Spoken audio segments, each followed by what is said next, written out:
Hello बच्चों, paper में ज्यादा समय नहीं बचा और पेपर में जो मैथ के सवाल आएंगे वो यही आएंगे जो मैं आपको करा रहा हूँ। मोस्ट इंपोर्टेंट पार्ट है 25 नंबर का। जिस बच्चे ने ये मैथ का पूरा किया तो 100% उसका सिलेक्शन होगा, क्योंकि यहाँ पे मानसिक योग्यता और भाषा परीक्षा तो हर बच्चा सही करके आता है। ये टोटल क्वेश्चन करने वाले हैं, क्योंकि पेपर में आपको खंड खा जो है अंगणित परीक्षा सिलेक्शन होता है, जो बच्चे इस वाले खंड को पूरा अच्छे से कर लेते हैं। तो आज की क्लास में देख लो, ये सारे क्वेश्चन हम लोग करेंगे, क्योंकि 41 से लेकर 20 तक 20 क्वेश्चन हमें करने होते हैं। ठीक है। और 2,000 रुपये की जमा धनराशि पर 5 वर्ष के बाद एक बैंक 3,000 रुपये वापस करता है। साधारण ब्याज की प्रतिशत दर क्या है, हमें ये बतानी है। तो बच्चों, हमारा जो मूलधन था वो 2,000 रुपये था, और इस 2,000 के बैंक ने कितने वापस किए, 3,000 रुपये किए, यानी कि जो हमारा मिश्र धन है वो 3,000 रुपये हो गया। अब बैंक ने 2,000 से हमें 3,000 रुपये लौटाए, तो इसका मीन्स क्या है कि हमें यहाँ पे ब्याज मिला होगा 2,000 पर। कितना ब्याज मिला, ब्याज बराबर होता है बच्चों मिश्र धन माइनस मूलधन। तो 3,000 में से 2,000 माइनस किया तो 1,000 हमारा बच्चों क्या हो गया, हमें ब्याज मिल गया, क्योंकि ब्याज की वजह से ही तो बैंक ने पैसा बढ़ा के दिया, अपनी तरफ से थोड़ा ही देगा वो। उसके बाद कितनी, 5 वर्ष के बाद, तो यहाँ पे बच्चों हमारा समय दे रखा है T 5 वर्ष। हमसे पूछा गया है कि साधारण ब्याज की प्रतिशत दर क्या है, हमें दर बतानी। तो बच्चों, दर बराबर होता है, दर बराबर साधारण ब्याज गुणा 100, और इसको भाग करते हैं मूलधन गुणा समय से। साधारण ब्याज हमारा 1,000 रुपये आया, गुणा 100, और बट्टे में मूलधन कितना है बच्चों, 2,000 रुपये, और समय है 5 वर्ष। इसको हल करेंगे, 1,000 से 2,000 2 बार कटेगा, और 2 से 100 हमारा 50 बार, और 5 से 50 10 बार। तो 10% वार्षिक ब्याज से बैंक ने जो है यहाँ पे ब्याज दिया है, दर जो है 10% वार्षिक हो जाएगी। Option number 3 right answer. ये बच्चों समझ में आ गया आपको। देखो, 2,000 से जो 3,000 दिया था ना, ये हमारा मूलधन है और ये हमारा मिश्र धन है, और जब हम मिश्र धन में से मूलधन को मिलाते हैं तो हमारा ब्याज आ जाता है। और सिंपल भी सोच लो, 2,000 के 3,000 मिले तो 1,000 रुपये ब्याज ही मिला होगा, तभी हमें एक्स्ट्रा धन मिला है। अगला प्रश्न देखिए, ये वाला प्रश्न बहुत इंपॉर्टेंट है।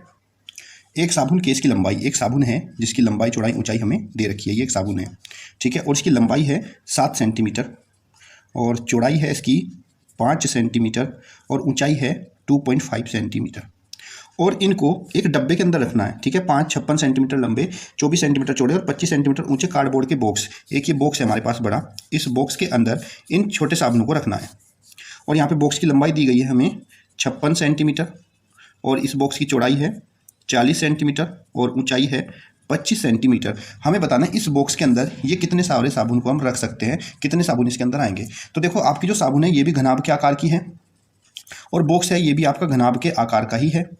तो ऐसी कंडीशन में जब एक घनाभ के अंदर दूसरे घनाभ रखने हो, जैसे कितने रखे जा सकते हैं, तो ऐसी कंडीशन में हम क्या करते हैं, यहाँ पे लिखेंगे साबुन की संख्या, कितनी साबुन इसमें रख सकते हैं। तो साबुन की संख्या बराबर, जब भी आपका ऐसा प्रश्न आए तो लिखेंगे यहाँ पे बॉक्स का आयतन, बॉक्स का आयतन, और बटे में किसका, जो इसके अंदर रख रहे हैं, साबुन रख रहे हैं तो साबुन का आयतन करोगे बच्चों। तो बॉक्स का आयतन क्या होता है, लंबाई गुणा चौड़ाई गुणा ऊंचाई। तो लंबाई कितनी है 56, चौड़ाई 40 और ऊंचाई 25।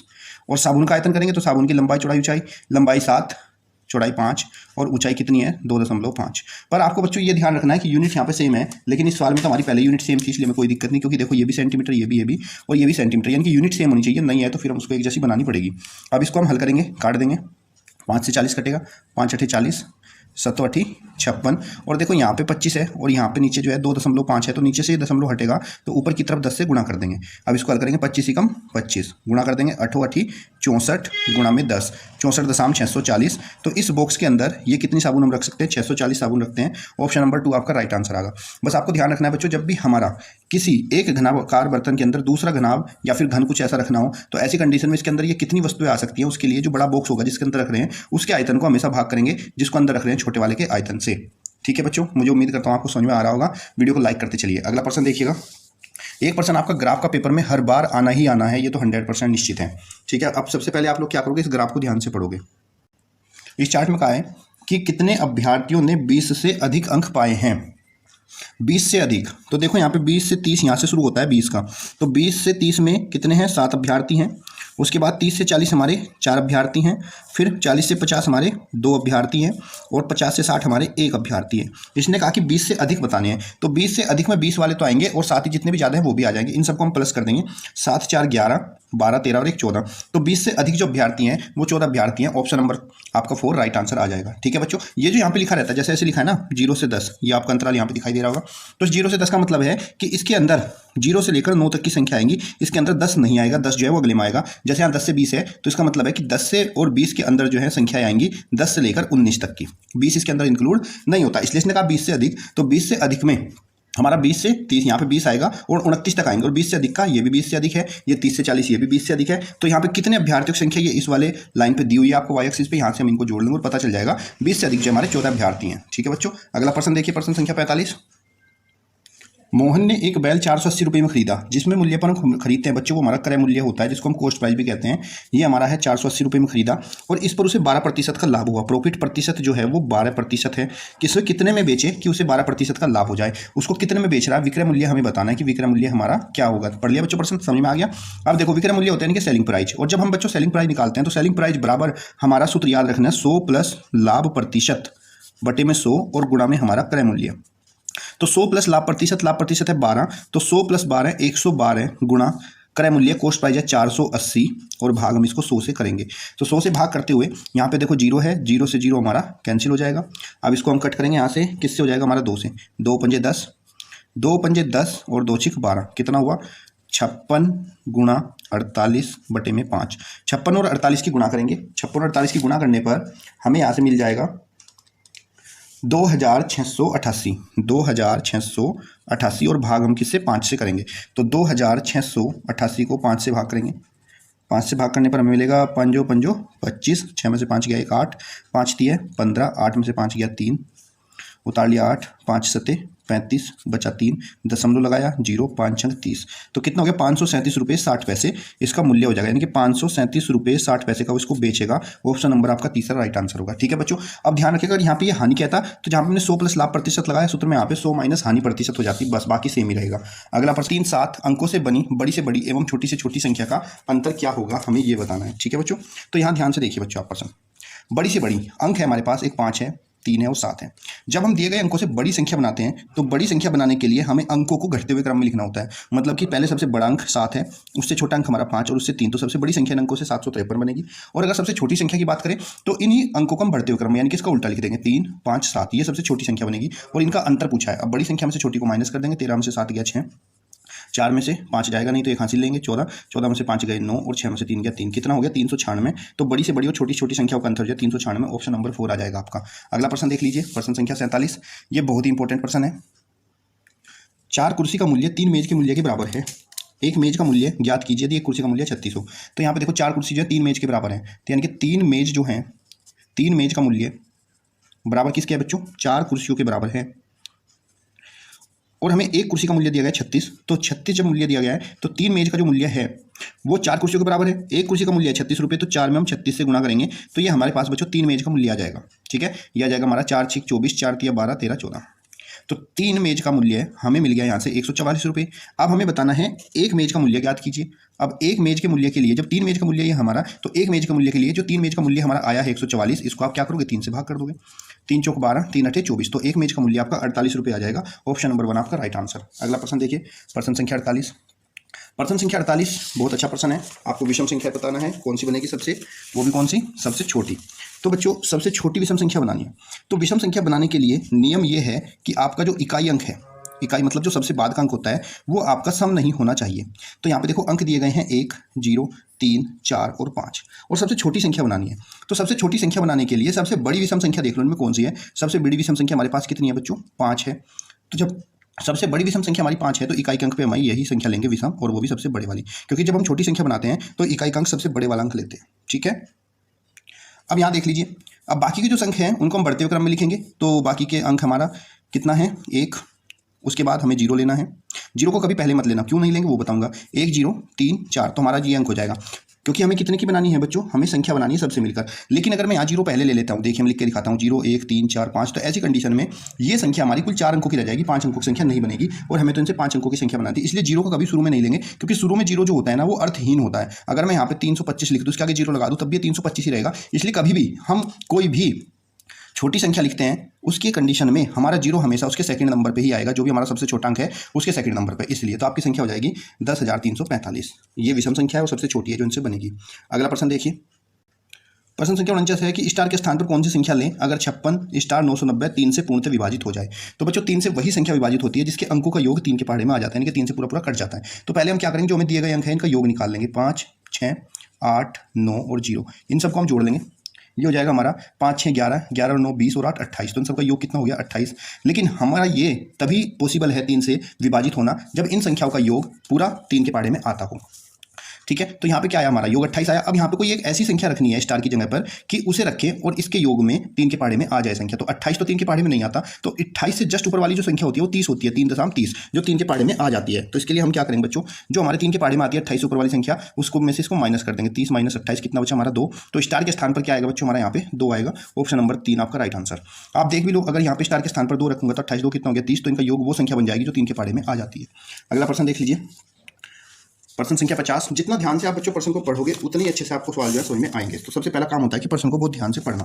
क्या कह रहा है प्रश्न में, यात्रा के प्रारंभ में कार की मीटर रीडिंग थी 678.3 किलोमीटर। ये जब स्टार्ट की थी यात्रा, और जब कार अपनी मंजिल पर पहुंच गई एंड में यानी कि बाद में, कार की रीडिंग हो गई 913.5 किलोमीटर।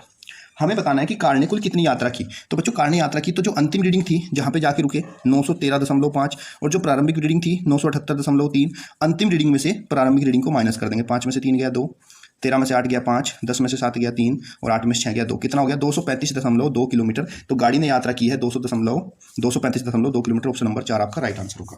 ठीक है बच्चों, अगला प्रश्न देखिए, प्रश्न संख्या 41। बहुत ही आसान प्रश्न है और ये आपका किससे है, प्रतिशत से। क्या कह रहा है, 4.4% किसके समतुल्य है। 4.4% किसके समतुल्य है। तो मैंने आपको बच्चों बताया कि जब हम प्रतिशत को भिन्न में बदलते हैं तो ये 4.4 है। अगर हम यहाँ से प्रतिशत का निशान हटाएंगे तो इस प्रतिशत के निशान हटाने के लिए हमें इसको 100 से भाग करना पड़ेगा। अब यहाँ पे बच्चों देखो 1 दशमलव है और नीचे 100 है। अगर ये दशमलव हटाएंगे, 1 के बाद दशमलव है तो नीचे 1 जीरो और लग जाएगा। तो कितना हो जाएगा ये आपका 44/1000। ठीक है, ऑप्शन चेक कर लेते हैं, ऑप्शन नंबर 2 है। अगर सरलीकरण नहीं है तो यही आपका आंसर हो जाएगा। अगला प्रश्न देखिए, 3 संख्याओं का गुणनफल 7980 है। 3 संख्या का गुणनफल 7980 है और 2 संख्याओं का गुणनफल 288 है। तो तीसरी संख्या बतानी है क्या होगी। तो बच्चों जब आपको ऐसा दिया जाए, 3 संख्या का गुणनफल दे रखा है, 2 संख्या का दे रखा है और तीसरी संख्या पूछी जाए, तो आप क्या करोगे, जो 3 संख्याओं का गुणनफल है 7980 और जो 2 संख्याओं का गुणनफल है, इससे आप इसको भाग कर दोगे और भाग करने पर जो आपका आएगा वही आपकी तीसरी संख्या हो जाएगी। चलिए इसको भाग दे देते हैं। देखो ऊपर समय है, नीचे भी समय काट देंगे। 2 × 2 2 × 2 2 तो काट, 2 × 6 2 × 18 बचा एक 2 × 18 और 0, फिर से 2 हो जाएगा। 2 × 5 10 और 2 × 7 14। 2 × 2 2 × 18 2 × 18 और 2 × 5 10। ठीक है बच्चों, अब इसको 3 से काट देंगे। 3 × 3 और 3 × 9 27 और यहाँ पे हमारा 3 × 6 18 3 × 18 3 × 5 15। कितना हो गया 665/19। 19 दिया 57। ठीक है, बचे कितने 9, 19 × 5 95। तो हमारी संख्या कितनी हो जाएगी बच्चों 35 हो जाएगी। ठीक है, कभी भी 3 संख्या का गुणनफल और 2 संख्याओं का दे रखो, तीसरी पूछे तो तीनों संख्याओं के गुणनफल को 2 संख्याओं के गुणनफल से भाग करना है और उसको आपको कट करना है, आपका आंसर आ जाएगा। आइए देखते हैं अगला प्रश्न। अगला प्रश्न है 10 वस्तुओं का क्रय मूल्य 8 वस्तु के विक्रय मूल्य के बराबर है, तो प्रतिशत लाभ ज्ञात कीजिए। तो जब भी आपको ऐसा प्रश्न मिलेगा कि 10 वस्तुओं का जो क्रय मूल्य है वो 8 वस्तुओं के विक्रय मूल्य के बराबर है, तो ऐसी कंडीशन में बच्चों एक दूसरे का उल्टा हो जाता है। ये जो विक्रय मूल्य की तरफ का ये क्रय मूल्य कहा जाता है। तो ये हमारा कॉस्ट प्राइस हो जाएगा ₹8 और सेलिंग प्राइस की बात करें तो वो हो जाएगा ₹10। ये एक दूसरे का उल्टा हो जाता है। जो क्रय की तरफ का होता है ये विक्रय हो जाएगा और जो विक्रय की तरफ का ये क्रय, ये ध्यान रखना। अब 8 रुपये की वस्तु 10 रुपये में बेची तो यहाँ पे हमें क्या हुआ बच्चों, लाभ हुआ। और लाभ बराबर क्या होता है, विक्रय मूल्य माइनस क्रय मूल्य। 10 का सामान बेचा जो कि 8 का खरीदा था, 10 में से 8 गए 2, तो 2 रुपये का यहाँ पे बच्चों में लाभ हुआ। अब हमें बताना लाभ प्रतिशत क्या है। तो बच्चों लाभ प्रतिशत बराबर होता है आपका लाभ बटे में क्रय मूल्य और गुणा में 100। लाभ है 2 का, क्रय मूल्य कितना है 8 और गुणा में 100 कर देंगे। 2 से 8 कटेगा 4 बार और 4 से 100 को भाग करेंगे तो 25 चौका 100 होता है। तो कितना हो गया बच्चों 25% का लाभ हो गया। ऑप्शन नंबर 1 आपका राइट आंसर है। अगला देखिए प्रश्न संख्या 54। बहुत ही इंपॉर्टेंट प्रश्न है ये आपका आयत के क्षेत्रफल से। देखिए बच्चों क्या कह रहा है, एक फर्श है, ये आपका मान लो एक फर्श है। इस फर्श की लंबाई है 36 मीटर, नहीं 3.6 मीटर और जो चौड़ाई है वो आपकी 4.5 मीटर है। इस पर हमें 15 सेंटीमीटर की वर्गाकार टाइल बिछानी है। ये 15 सेंटीमीटर है इसकी भुजा, ये टाइल है, ये बिछानी है। तो हमें बताना है इस फर्श पे कितनी सारी टाइलें हम बिछा सकते हैं। तो हमें बतानी है टाइलें कितनी लगेंगी। तो टाइलों की संख्या, जब भी हमें ऐसा दिया जाए कि एक फ्लोर पे हमें टाइल बिछानी है तो टाइलों की संख्या जो है वो बराबर होती है हमारा ये जो फर्श है इसका क्षेत्रफल, फर्श का क्षेत्रफल और बटे में जो टाइल है इसका क्षेत्रफल। फर्श के क्षेत्रफल को टाइल के क्षेत्रफल से भाग कर देंगे। लेकिन बच्चों भाग करने से पहले ये ध्यान रखना, ये हमारा सेंटीमीटर में है और ये हमारा मीटर में दिया हुआ है। तो हमारी यूनिट जो है वो हर कंडीशन में सेम होनी चाहिए। तो अगर ये सेंटीमीटर में, ये मीटर में, तो इनको भी पहले सेंटीमीटर में ही बदल लेंगे। मीटर को सेंटीमीटर बदलने के लिए क्या करते हैं, 1 मीटर में होते हैं बच्चे हमारे 100 सेंटीमीटर। तो इसी प्रकार से जो लंबाई हमें दे रखी है 3.6 मीटर, इसको जब मैं सेंटीमीटर बदलूंगा तो 3.6 में 100 से गुणा करूंगा, एक जीरो से दशमलव हट जाएगी, 360 मीटर सेंटीमीटर हो जाएगी लंबाई। बात करें यहीं पे चौड़ाई की, तो चौड़ाई है 4.5 मीटर, इसको भी 100 से गुणा करूंगा तो ये 100 से गुणा करने पर हो जाएगा 450 सेंटीमीटर। अब हमारी जो फर्श है इसकी भुजाई भी सेंटीमीटर में आ गई और जो हमारी टाइल थी इसकी भुजाई भी सेंटीमीटर में आ गई। फर्श कैसा है? आयताकार है और आयत का क्षेत्रफल होता है बेटे लंबाई गुना चौड़ाई। तो लंबाई है 360 गुणा चौड़ाई है 450 भाग टाइलों के क्षेत्रफल। टाइल कैसी है? वर्गाकार है और वर्गाकार वर्ग का क्षेत्रफल क्या होता है? भुजा गुना भुजा। तो टाइल का क्षेत्रफल हो जाएगा भुजा गुना भुजा, भुजा 15 गुना 15। यहाँ से इसको हल कर देंगे, 15 से 45 कटेगा, 15 तिया 45 और ये जीरो। उसके बाद 3 एकम 3 और 3 पंजे 15, 5 से कट जाएगा 10, 2 बार 5 दूनी 10। ठीक है बच्चों, अब यहाँ से हमारा कितना बचा? ये हमारा बचा 360 गुणा 2, 360 दूनी 720। तो इस टोटल फर्श पर कितनी टाइल लगेंगी? 720 टाइलें लग जाएंगी। ऑप्शन नंबर 2 आपका राइट आंसर हो जाएगा। ठीक है बच्चों, अगला प्रश्न देखिए, प्रश्न संख्या 55, बहुत इंपॉर्टेंट प्रश्न है सारे के सारे। एक घनाभ की लंबाई चौड़ाई और ऊंचाई दी गई है। लंबाई दी गई है हमारी 15 सेंटीमीटर, चौड़ाई दी गई है 10 सेंटीमीटर और ऊंचाई दी गई है हमारे पास 5 सेंटीमीटर। कह रहा घनाभ का संपूर्ण तलों का क्षेत्रफल क्या होगा? तो घनाभ का जो संपूर्ण पृष्ठ होता है बच्चों, घनाभ का संपूर्ण पृष्ठ जो संपूर्ण तलों का क्षेत्रफल बोलते हैं वो होता है बच्चों 2 गुना लंबाई गुना चौड़ाई। सूत्र को नोट कर लो अपनी कॉपी में, चौड़ाई गुना ऊंचाई और प्लस ऊंचाई गुना लंबाई। ठीक है, ये सारे मान यहाँ रखेंगे। 2 गुना लंबाई कितनी है? 15, चौड़ाई है आपकी 10, 15 गुना 10 प्लस चौड़ाई है 10 और ऊंचाई है 5 और फिर प्लस ऊंचाई है आपकी 5 और लंबाई है 15। इसको हल कर लेंगे। 2 गुना 15 दशमलव 150, 10 पंजे 50 और 15 पंजे 75। इन सबको प्लस करेंगे। 2 गुना यहाँ पे 5, 7 5 12, 5 17 और 1 1 2, 275 की 2 से गुणा करेंगे बच्चों, 275 की 2 से गुणा करेंगे। 2 पंजे 10, 2 7 14, 1 15, 2 3 4 1 5। कितना हो गया बच्चों? 550 वर्ग मीटर। ऑप्शन नंबर आपका फर्स्ट आपका राइट आंसर होगा। ध्यान रखना ये हमारा सेंटीमीटर में था, सॉरी वर्ग सेंटीमीटर, क्योंकि सेंटीमीटर था वर्ग सेंटीमीटर आएगा। ऑप्शन नंबर 1 आपका राइट आंसर। ठीक है बच्चों, अगला प्रश्न देखिए, प्रश्न संख्या 56। ये आपका प्रतिशत पे आधारित है और ये भी इंपॉर्टेंट सवाल है। ठीक है, ऊपर है आसानी। क्या कह रहा है? 240 का 80%, 400 के 35% से कितना अधिक है ये बताना है। तो आप क्या करो, पहले 240 का 80% निकाल लो। कैसे निकालते हैं? 240 और जो प्रतिशत है उसको गुणा और भाग 100 से कर देंगे। 2 जीरो से दोनों जीरो कैंसिल हो गई। कितना बचा? 24 गुणा 8 गुणा कर लेंगे। 8 चौक 32, 8 दूनी 16 और 3 19, 192 आ गया 240 का 80%। अब 400 का 35%, तो 400 गुणा 35 और भाग 100 कर देंगे। 100 से 400 4 बार कटेगा, 4 पंजे 20, 4 तिया 12, 13 14, कितना हो गया? 140। अब हमें बताना है 240 का 80% 400 से कितना अधिक है। तो इसका 80% कितना आया था बच्चों? 192 आया था। और 400 का 35% कितना आया? 140 आया। बस इसमें से इसको घटा देंगे, पता चल जाएगा कितना अधिक है। 2 का 2, 9 में से 4 गए 5, कितना? 52 अधिक हो जाएगा। ऑप्शन नंबर 3 आपका राइट आंसर है। अगला देखिए, प्रश्न संख्या 57। तो बच्चों 37,800 के अभाज्य गुणनखंड क्या होंगे ये बताना है। तो यहाँ पे हमारा 37,800 लिखेंगे, उसके अभाज्य गुणनखंड निकाल लेंगे। 2 से कर लेंगे पहले, 2 एकम 2 बचा 1, कितना हो गया? 17, 2 अट्ठे 16 और 2 नीम 18 0 0। फिर 2 से करेंगे, 2 नीम 18, 2 चौक 8, 2 पंजे 10 0। फिर 2 से 2 चौक 8, 2 सत्ते 14, 2 दूनी 4, 2 पंजे 10। उसके बाद हम इसको 3 से करेंगे। 3 एकम 3 बचा कितना? 1, 3 पंजे 15 बचे 2, 3 सत्ते 21, 3 पंजे 15। फिर 3 से करेंगे, 3 पंजे 15, 3 एकम 3 दूनी 6, 3 पंजे 15। फिर हम इसको 5 से करेंगे, 5 एकम 5 और यहाँ पे हमारा 0 और पंजो पंजो 25। फिर बच्चों 5 से करेंगे, 5 दूनी 10, 5 एकम 5। फिर 3 से करेंगे, 3 सत्ते 21 और 7 एकम 7। हमारे कितने गुणनखंड आए? 2 गुणा 2 गुणा 2 गुणा में 3 गुणा में 3 और ये 3 भी इसके पास ही रख लो, गुणा में 3। और उसके बाद फिर हमारा 5 इंटू 5 और इंटू में 7। ये देख लो किससे है? 2 है 3 बार, ठीक। फिर 3 है आपका 3 बार, ये भी सही। और फिर 5 5 7। तो ऑप्शन नंबर 2 आपका राइट आंसर आ जाएगा। इस तरीके से हम इसके अभाज्य गुणनखंड निकालते हैं। अगला प्रश्न है बच्चों आपका 0.05 का मान होगा। 0.05% का मान पूछा है, क्या होगा प्रतिशत का। तो बच्चों मैंने आपको बताया 0.05 जब हम प्रतिशत हटाते हैं तो नीचे क्या करते हैं? 100 से भाग करते हैं। और जब किसी भी संख्या को हम 100 से भाग करते हैं तो उसके लिए अगर दशमलव है पहले से तो दशमलव 2 बार और इधर शिफ्ट हो जाएगी। तो कितना हो जाएगा? 0.5, एक भी यहाँ और यहाँ, तो 0.5। तो आंसर आ जाएगा 0.0005। ऑप्शन नंबर आपका 1 राइट आंसर है। प्रश्न संख्या 59 देख लीजिए। 100 तक लिखने में 9 कितनी बार आएगा? तो बच्चों 1 से लेकर, और जब हम 80 तक लिखेंगे तो 1 से लेकर पहले क्या लिखते हैं? 10 लिखते हैं, तो उसमें 9 एक बार आता है। तो ऐसे ही करेंगे, जब हम 80 तक लिखेंगे संख्याओं को तो यहाँ से हमारा 8 बार आ जाएगा। और फिर जब हम 80 से 90 तक लिखेंगे तो इस वाली कंडीशन में हमारा 2 बार 9 आएगा, क्योंकि एक तो हमारा 89 में 9 आएगा और एक हमारा 90 में 9। तो यहाँ पे 9 कितनी बार हो जाएगा? 2 बार। तो 8 2 कितना हो गया? 10। और फिर 91 से लेकर 100 में हमारा जो 9 है वो 10 बार आएगा, क्योंकि एक तो 90, 91, 92 इन सब में 9 आएगा और 99 भी आएगा। तो ऐसे करके हमारा टोटल 8 2 10 10 20 बार जो है हमारा 9 आएगा। अगर हम 1 से 100 तक की संख्या लिखते हैं तो 9 जो है हमारा 20 बार आता है, 9 का अंक। अगला प्रश्न देख लीजिए, इसका हमें योगफल ज्ञात करना है। तो बच्चों जब हम दशमलव का योगफल ज्ञात करते हैं तो दशमलव का योगफल ज्ञात करने में हमें बस एक बात ध्यान रखनी चाहिए, ये जैसे 13.3 है तो ये दशमलव के नीचे दशमलव होना चाहिए हमारा, बाकी संख्याएं कहीं भी लिख सकते हैं। फिर दशमलव के नीचे दशमलव 0033, फिर एक आएगा इधर, फिर 1.0333। ठीक है, अब हम इनको क्या करेंगे, प्लस कर लेंगे। तो 3 3 6 3 3 6 3 3 6 3 3 6 3 और 1 4 5 6 और 1 कितना हो गया 16.4 बार 6 6। ऑप्शन नंबर 4 आपका राइट आंसर है।